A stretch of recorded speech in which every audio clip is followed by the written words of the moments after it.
In the heart of an affluent, picture-perfect suburb, where manicured lawns stretch endlessly and white picket fences guard the sanctity of seemingly perfect lives, a serene night descends. The stars twinkle softly, and the moon bathes the quiet streets in a pale, tranquil glow. Behind the curtains of an elegant, sprawling home lies a secret, festering beneath the veneer of domestic bliss.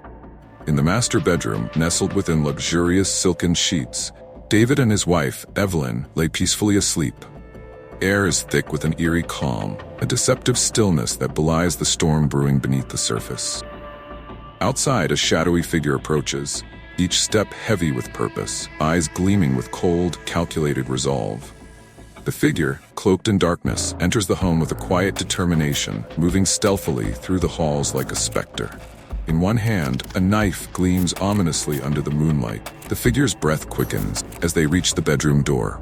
Pausing momentarily, they push it open, revealing the sleeping couple.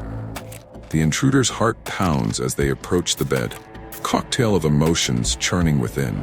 Rage, betrayal, and a desperate need for justice.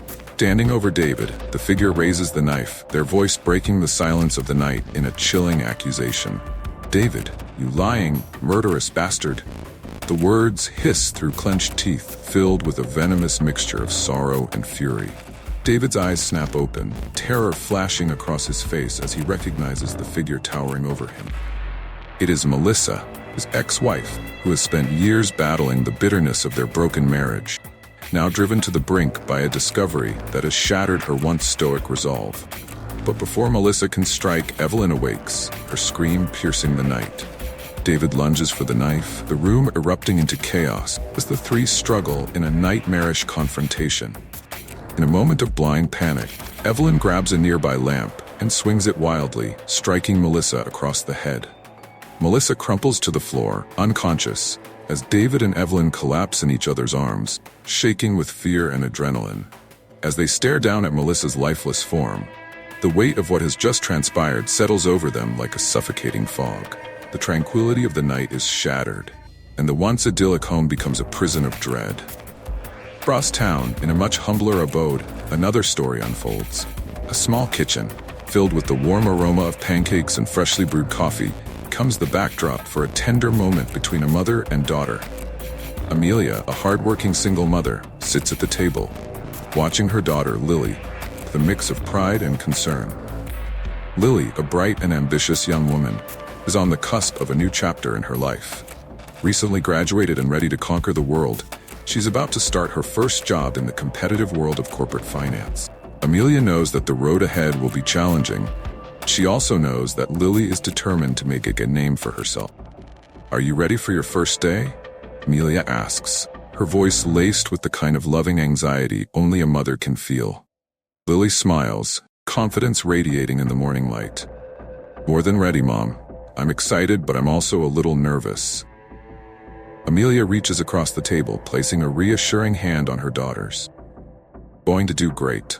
Just remember who you are, and don't let anyone make you doubt yourself." With that, Lily finishes her breakfast and heads out the door, her heart fluttering with a mix of excitement and trepidation. She has no idea that her journey into the world of finance will lead her into a labyrinth of deception, betrayal, and danger.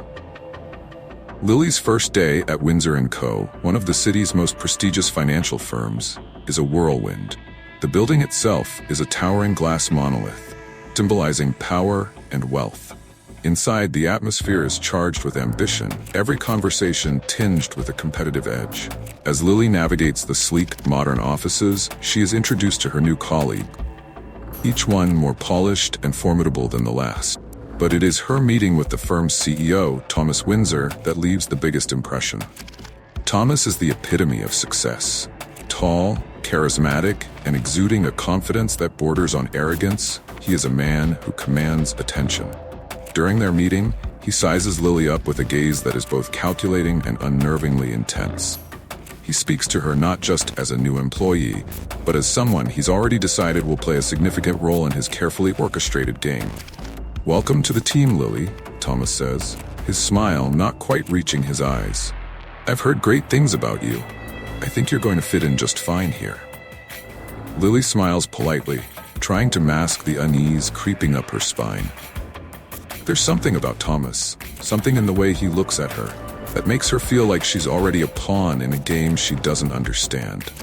As the weeks go by, Lily throws herself into her work, determined to prove herself. Her presentations are flawless, her financial strategies impressive, and she quickly earns the respect of her peers.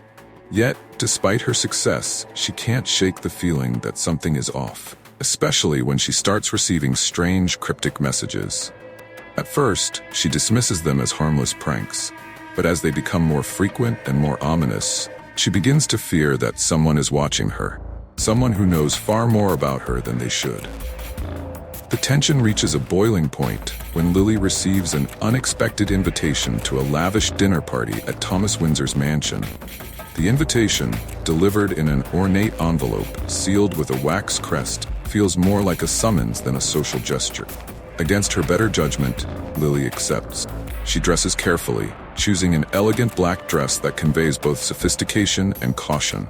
When she arrives at the mansion, she is struck by the opulence of the grandeur of the architecture, glittering chandeliers, carefully manicured garden. Everything about it screams wealth and power. The guests are a mix of high-profile executives, politicians, and celebrity, all of them seemingly at ease in this world of luxury and privilege. Lily, however, feels like an outsider, her every move watched by eyes that seem to know too much. As the evening progresses, Lily finds herself seated next to Thomas, who is in his element, charming his guests with effortless ease. But beneath his polished exterior, there is an undercurrent of something darker, something that makes Lily's skin crawl. In the middle of the dinner, the atmosphere shifts. The laughter becomes strained, the conversation tinged with something sinister. And then, in the middle of a toast, the door bursts open, and a woman storms into the room, eyes wild with rage. It's Melissa, Thomas's ex-wife. The room falls silent as Melissa points an accusatory finger at Thomas, her voice trembling with fury. "You think you can just erase me? You think you can hide your sins behind this facade? I know what you've done, Thomas. So will everyone else." The guests exchange uneasy glances, unsure of how to react. Thomas, however, remains calm, his expression unreadable. He stands slowly, his gaze locked on Melissa. "You've had too much to drink, Melissa. Why don't you let someone take you home?" But Melissa is not deterred. "You're not going to get away with it this time, Thomas. I've got proof of everything." Lily's heart races as she watches the scene unfold, a sense of dread settling over her. What secrets is Thomas hiding, and how far will he go to protect them? After the dinner party, the atmosphere at Windsor & Co. becomes increasingly tense. Melissa's outburst has left a lasting impression on Lily, who can't shake the feeling that she's caught in the middle of something far more dangerous than she realized. She starts digging into Thomas's past, piecing together the fragments of his life don't quite add up. The more she uncovers, the more she realizes how deep the deception runs. Thomas isn't just a successful businessman, he's a master manipulator, weaving a web of lies and betrayals that has ensnared everyone around him. Lily's suspicions are confirmed when she receives a package at her apartment, an envelope filled with photographs and documents that expose Thomas's involvement in a series of illegal deals, blackmail schemes, and even a murder cover-up. The evidence is damning, and it becomes clear that Melissa was right. Thomas is a man with everything to lose and no limits to what he'll do to protect his empire. Terrified, Lily confides in her mother, Amelia, who urges her to go to the authorities. But Lily knows that Thomas has powerful connections, and if she makes a move, she could be signing her own death warrant. As the walls close in, Lily becomes increasingly paranoid. She feels like she's being watched, every move monitored. And then, one night, she returns home to find her apartment ransacked, evidence she had hidden, gone. Desperate and with nowhere else to turn, Lily decides to confront Thomas directly. She arranges a meeting at his mansion, determined to make him pay for the lives he's destroyed. When she arrives, Thomas is waiting for her in his study, a drink in hand and a smug smile on his face. "I was wondering when you'd come to your senses," he says, voice dripping with condescension. Lily glares at him, her fear overshadowed by her anger. "I know what you've done, Thomas. You're not going to get away with it." Thomas chuckles, taking a sip of his drink. And what exactly are you going to do about it, Lily? You have no power here. You're just a pawn in a game you don't even understand. But Lily isn't deterred. She reaches into her bag and pulls out a small recording device, pressing play. The room fills with the sound of Thomas's voice, cold and calculating, as he discusses his plans to eliminate anyone who threatens his empire.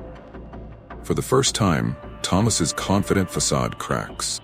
He lunges for the device, but Lily is quicker, pulling back just out of his reach. "You see, Thomas," Lily says, her voice steady, "you're not the only one who knows how to play this game." Thomas's expression hardens, and for a moment it seems like he might try to overpower her. Then he pauses, a glint of something dangerous in his eye. "You're smarter than I gave you credit for, Lily. But you've made one fatal mistake." Lily's heart skips a beat as Thomas reaches into his desk drawer and pulls out a gun, leveling it at her. "You should have stayed out of this," says quietly. Before she can react, the door to the study bursts open, and a team of FBI agents swarms in, weapons drawn. They disarm Thomas in an instant, cuffing him and pulling him to his feet. Lily stands frozen, her mind racing. The agents explain that they've been investigating Thomas for months, and her efforts to expose him have finally given them the evidence they needed to bring him down. As they lead Thomas away, he locks eyes with Lily one last time, a twisted smile playing on his lips. "This isn't over," he says, his voice low and menacing. But for Lily, it is over. The nightmare is finally ending, and as she watches Thomas being taken away, she feels a sense of relief wash over her. In the weeks that follow, Lily's life slowly returns to normal. Thomas's arrest makes headlines, and Windsor & Co. undergoes a massive restructuring. Lily is offered a promotion, but she turns it down, deciding instead to take a break and focus on her family. She moves back in with her mother, Amelia, who is overjoyed to have her daughter home safe and sound. Together, they start to rebuild their lives, leaving the past behind and looking forward to the future. But even as Lily settles into her new routine, she can't shake the feeling that Thomas's final words were more than just an empty threat. She knows that the world of finance is full of shadows, and that there are always more secrets waiting to be uncovered. And as she looks out at the quiet streets of her hometown, she can't help but wonder what new challenges lie ahead, and whether she'll be ready to face them when they come.